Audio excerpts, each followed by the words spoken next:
কোরআন দ্বারা প্রমাণিত হয়। আল্লাহ তাআলা বলেন, ফাদামদামা আলাইহিম রব্বুহুম বিযামবিহিম ফাসাওয়াহা। আমি সামুদ সম্প্রদায়ের উপরে একটি দ্রুতগামী বিকট শব্দধারী ঝঞ্ঝাবায়ু ঝড় চালু করেছিলাম। সেটা কত দ্রুতগামী ঝড় ছিল তা মানুষ জানে না। মুফাসসিরগণ বলেছেন যে প্রত্যেকটা কাজ আল্লাহ ফেরেশতা দিয়ে নিয়ন্ত্রণ করেন। তবে সামুদ সম্প্রদায়কে ধ্বংস করার সময় তিনি যখন ঝঞ্ঝাবায়ু চালু করেছিলেন তখন তিনি ফেরেশতা থেকে নিয়ন্ত্রণের বাইরে করেছিলেন।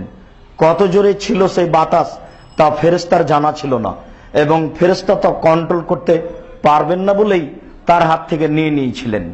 আল্লাহ তাআলা সেই বাতাস নিজে চালু করেছিলেন। আল্লাহ তাআলা বলেন, ফাদামদামা আলাইহিম রব্বুহুম বিযামবিহিম। আল্লাহ তাআলা তাদের উপরে অন্ধকার মেঘাচ্ছন্ন শব্দবিশিষ্ট এক জোরালো বাতাস চালু করেছিলেন। ফলে তাদেরকে আল্লাহ মাটির সাথে মিশিয়ে একাকার করে দিয়েছিলেন।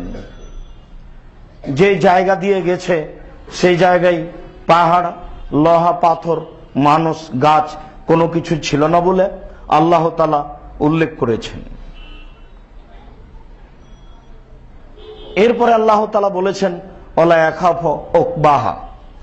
যখন আল্লাহ তাআলা কোনো জাতিকে ধ্বংস করেন, ধ্বংস করার সময় তিনি এই আশঙ্কা করেন না যে তারা হয়তোবা আমার পাল্টা প্রতিশোধ নেবে, এরকম তিনি আশঙ্কা করেন না। এমন সত্তা তিনি নন যে আবার কেউ তার উপরে শাস্তি চাপাতে পারবে, এই বিষয়ে তিনি কোনো কিছু ভাবেন না। কাজেই তার যখন ধরা হবে তখন তা কঠিন হবে বলেই আল্লাহ তাআলা উল্লেখ করেছেন। আল্লাহ তাআলা এক জায়গাতে বলেছেন, ওয়ারসাল আলাইহিম তায়রান আবাবিল তারমিহিম বিহিজারাতিম মিন সিজ্জিলিন ফাজালাহুম কাফিম মাকুল।